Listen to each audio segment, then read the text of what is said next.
Good afternoon, everybody. This is David Smelker with Credo Sports and Fitness. I'm coming to you with another in our series of push-up progression and how to be able to take this staple of bodyweight exercise and be able to make it a little bit harder. Now, last week we did go over some basic strengthening procedures to be able to get that strength up, to be able to work on the shoulders, the core, and just start getting the body ready to be able to perform the push-up. Now, I also did release a video that was more addressing the issues with pain in the wrists and how to strengthen those and make those go away. Today, I'm going to take it a little bit further. I'm going to show you how to take the push-up and start advancing it and making it harder. Now, in order to do this, there are a couple of things that we will need to go over as far as strengthening different areas, particularly around the rotator cuffs, because we want to start thinking of not just this video, but progressing in the future. So you will notice that over the next couple of weeks I will be using a couple of tools. Now, one of my favorites is a band set from a company called GoFit. Now, I'll put a link down below this video to be able to show you exactly where I get them. They run about $30, $40. Actually, they're $40 plus shipping. But they're a great tool for being able to use around the house, on the go, wherever. They are absolutely my favorite brand when it comes to utilizing home workout equipment for bands. Now, what we're going to be going over is basically how to be able to take a push-up and make it harder. There are three basic principles that you have to look at whenever we're looking at making a body weight exercise, especially the push-up, harder. We have three different categories. The first one is going to be something known as the pitch. Now, the pitch is something that if you are a mechanic of any kind, you're probably already very familiar with this term, especially an aircraft mechanic, because you're used to thinking of it as pitch and yaw. Now, when we look at it in exercise, it's going to take a very similar meaning. If you already know what that means, then great, you're already on the right page. But for the rest of you, I'm going to use my giant number 2 pencil to be able to display the topic of what we want to talk about, because we do have to address a little bit of the physics of what makes an exercise more difficult when we're looking at body weight. Now, what we're going to do is I want you to pretend that this hand here is an axis, basically a point that everything else is going to rotate or twist around. Now, when we're talking about pitch, we're going to assign that the tip of the pencil is an individual's head. The eraser is going to be the feet. When we have just a flat, neutral pitch, that's what we're talking about when we're doing a standard push-up. Now, what we're going to do today is we're going to go over two different variations known as an incline push-up and a decline push-up. Now, the incline push-up is basically whenever you have a positive pitch, or the head is at a positive angle in relation to the feet. So when you're standing, you're actually at a perfect positive pitch. We want to try to angle that over so that we start progressing and start putting some weight onto the different joints to be able to perform the push-up, but we don't necessarily want to just jump right into a standard flat neutral push-up. But that third variety, when we've become accustomed to both the positive and the neutral, is the decline, where we take the majority of our weight and apply them to the load-bearing structure, which at that point is going to be the shoulders and the chest and the triceps, and we're going to actually demand more of them during the exercise. So now, the other two ways that we have of being able to complicate things, we're going to get in over the next couple of weeks. Now, those two ways are going to be more of a balance issue. Now, in the balance, we're talking about distribution of weight between left and right arm. So when you're applying a little bit more to the left, or when you're applying a little bit more to the right. Then we have our last area, which is going to be the stability. Now, it'll probably take us a little bit of time before we start playing and modifying the stability. Basically what I'm talking about is when you have both hands and both feet attached to the ground, you have what we call 4-point stability. Now, when you take away a foot, which is one of the most common ways of being able to complicate a push-up, you have 3-point stability. You can also take away an arm and go into a variation known as the one-arm push-up, and that's also considered 3-point stability. And then our last level is the most difficult of them all, because we're taking it down even further. We're going to 2-point stability. Now, in 2-point stability, it's commonly just the hands, which means your feet are either completely elevated up above your head in a handstand push-up, or in the ultimate of push-up exercises, they are basically hovering just off the floor with all of the load and all of the strain coming onto the shoulders, triceps, and especially onto the chest in what's known as the planche push-up. Now, it will take us quite a bit of time to be able to get to that extent, but that does give you an idea of the direction that these videos are going to be taken. Now, with that said, let's go ahead and jump in and let's start working on modifying and adjusting the pitch of the push-up. Now, many of you are going to be recognizing this angle because we actually use this exact photography angle from last week. This was the angle that we used to be able to start working on that progression where we're doing an elevated plank. Now, what we're going to do is basically come down into the same position. From here, instead of doing what we did last week where we're going up and down and up and down, what I'm going to have you do is we're going to go placing the hands about shoulder width apart. We want to try to make sure that when we're doing our push-up, we're instilling from the very beginning proper form. Now, proper form to the push-up dictates that the elbows should be coming away from the body at about a 45-degree angle, which means if you're doing what you commonly see when people do a push-up, which is taking the elbows and flaring them way out into a T position, you're doing them wrong.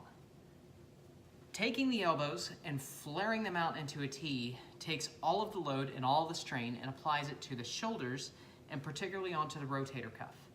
It's a common misconception when we're talking about gym strengthening and especially chest strengthening, which is ultimately our goal when it comes to doing a push-up, is that the wider you go, the more you're going to get an activation of the chest. That's actually not true, because the chest actually just involves bringing the arm and abducting across the chest, like this.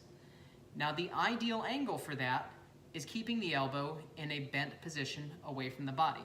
That way, it's wholly down to the chest to be able to perform the motion, and it's not trying to recruit and add additional elements from the shoulders. So about shoulder width apart helps to be able to make sure that we're keeping the right form, because if we go wider than this, the natural inclination is going to tee out the elbows and go into a press like that. Instead, shoulder width apart, keeping the elbows 45-degree angle, we're going to come all the way down to the step and press back up. Now, if this is too difficult, I am on the 4th step here at my house. Take it up a level. Go on a stair.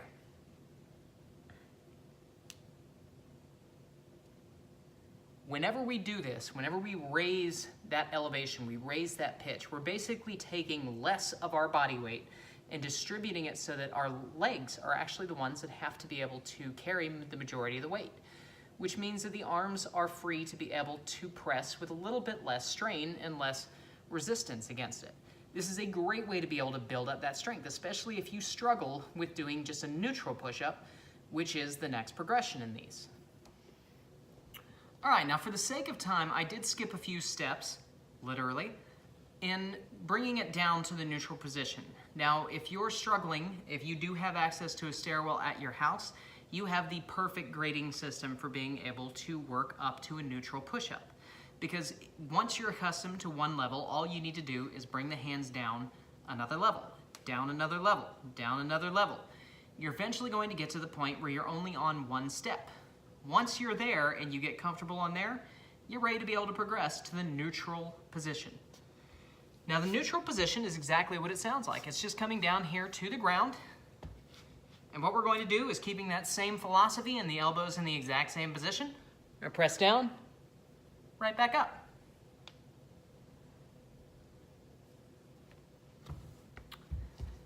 Now, once we're comfortable in this position, we have yet another progression that we can take just by manipulating and changing the pitch.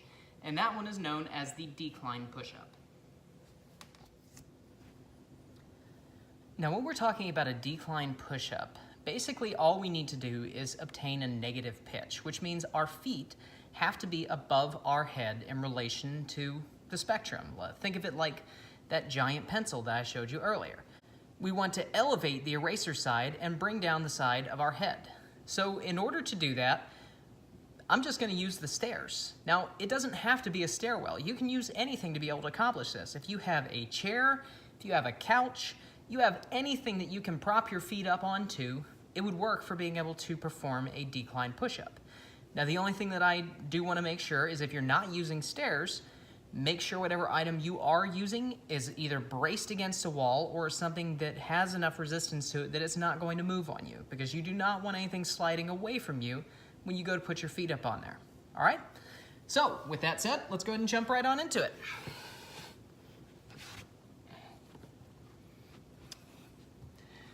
In the decline push-up, we're going to have that negative aspect to the pitch. And in order to do this, we're just going to keep that exact same positioning that we've had before. Come all the way down, all the way back up. If this is too easy, take the feet up another stair. If it's too hard, bring the feet down a stair. All right, so now that we've learned a little bit about how to make a push-up harder, let's talk just a touch about the appropriate number of repetitions. Now, for some of you, you may be able to do even the decline push-up and be able to do them all day and feel like you're not even breaking a sweat. For those of you, fantastic, that's great.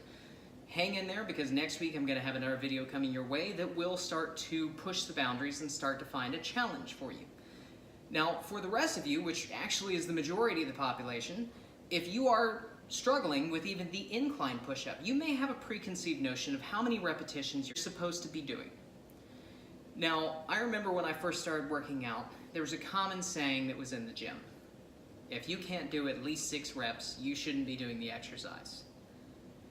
While I do understand the point that that saying is supposed to be making and how it's trying to bring into a summary a lot of different exercise philosophies, I don't want you to worry about anything like that. That's an incorrect statement. What we want to do is we want to try to overload the muscles, and the body has a terrific way of giving us feedback to let us know when the muscles are overloading. It starts with a burning sensation. You'll get winded, you'll start to feel out of breath, your muscles will start to burn. From there, you're actually going to start to get what we call the tremble. When you've done a certain number of push-ups, you're actually going to notice the arms starting to shake when you're doing the push-up. Once you've reached the tremble, you have reached maximum overload capacity for that muscle. Taking it further is not going to really be beneficial to your body, but that's exactly where you want to go. Now, the reason why I say stop when you hit the tremble is because if you go further than that, there's a very large chance that you're going to hit muscular failure. And muscular failure can be exactly what it sounds like, where your muscles literally drop the load. Now, what's the problem with that? Well, the problem is the load is you. If you drop the load, you're going to be smashing your face into whatever surface you're working out on. If it's at the park working on metal railing, you're going to be smashing your face into metal railing. If you're working at home on the stairs, you're going to be smashing your face into the stairs. We don't want to take it to that absolute overload capacity. So once you start feeling that tremble coming through the arms, stop. Take a break for about 45 seconds to a minute and a half, and then jump back in and do it again. You will build up your strength, you will build up your abilities, and you will be able to progress through the different ranks that way. Now, in addition, we also want to try to make sure that we are preparing for the next upcoming weeks of exercises. Now, we went over the pitch today, which means next week we're going to start playing with the balance of everything. Now, when we start playing with balance, that's when we start getting much more contribution from the shoulders and especially from the rotator cuffs, which is why we really need to start working now to be able to prevent any damage from occurring to the rotators when we attempt to start toying with the balance. So for this week, I also do recommend working an exercise that will focus on strengthening the rotator cuffs. Now, the best way of doing that is actually an exercise that uses a band. What we're going to do is known as an external rotation. Now, the most important portion to an external rotation is making sure that our elbow stays in contact with the side of our waist at all times. And all we're going to do is rotate the arm out. It's not a very large range of motion, but it's one that if we keep the elbow pinned, it limits the rotation around the shoulder socket, which engages the rotator cuffs to be able to perform the motion. If you do this right, you're going to feel a very deep burn radiating from the shoulder. Once you start to feel that burn, go 2 reps past that and then stop. Take a break, jump back in. Rotators are one that we do not want to aggravate. We don't really want to exacerbate conditions, because if we damage the rotator cuff, that can sometimes be months to years of recovery. So we want to make sure that instead we're strengthening it and keeping things in a healthy state. So go until you start to feel the burn, and once you feel it, stop. Now, if you have difficulty, which a lot of people do, with keeping the elbow pinned to the sides, there's a simple trick that you can do. All you need to do is take a household item, a notebook, a towel.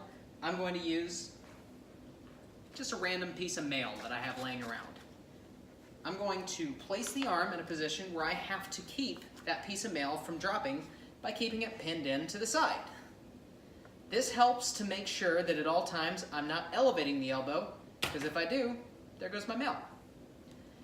It's a simple trick to be able to ensure that you're getting the right position, especially when you're starting out. Now, you do also want to make sure that you're not neglecting the left side and just favoring the right. So be sure to work this exercise on both sides. And for those of you who do not have a band set, don't worry, there is a way that we can work around this to be able to perform the exercise. Now, again, keep in mind the lesson that we just learned about pitch. So if what I'm about to do is too difficult, adjust the pitch. Make it so that your head is in a higher respective position. But what we can do is known as a rotational push-up. In this one, we're going to come down to a push-up position. From here, we're going to drop down into a push-up, except when we come up, we really just want to rotate around to the sides. We're going to go back and forth, rotating, and trying to apply that positive strain on the rotator cuff.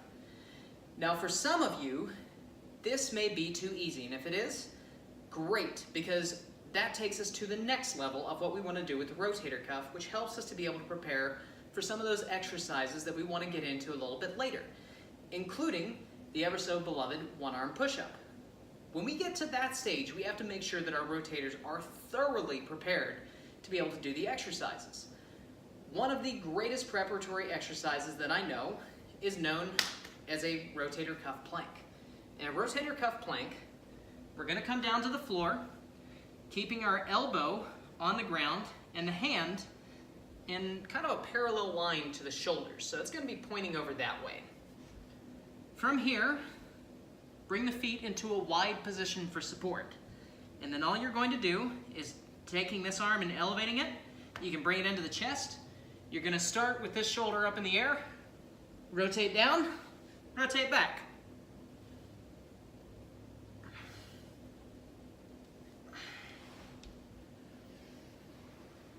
This is a great body weight exercise that actually hammers in and works on the rotator cuffs to be able to strengthen them for exercises to come. And again, it's very easily adaptable. If it's too hard to do on the ground, remember what we said about the pitch. Adjust the pitch. Go to a more positive pitch, keep your head higher than your feet, and you'll be able to find that sweet spot where you can train and work around it, get the appropriate burn without doing damage to the muscles. So that's all we have for this week as far as how to progress and go through the advanced push-ups. I look forward to bringing some more to you next week, where we're going to go over the balance and really start to have some fun with these. So enjoy the rest of the week. Hope to see you guys out at Saturday on Saturday morning at 11 a.m. for those of you who are local. I'll be out there at the obstacle course waiting to run that with you all. All right, have a great week.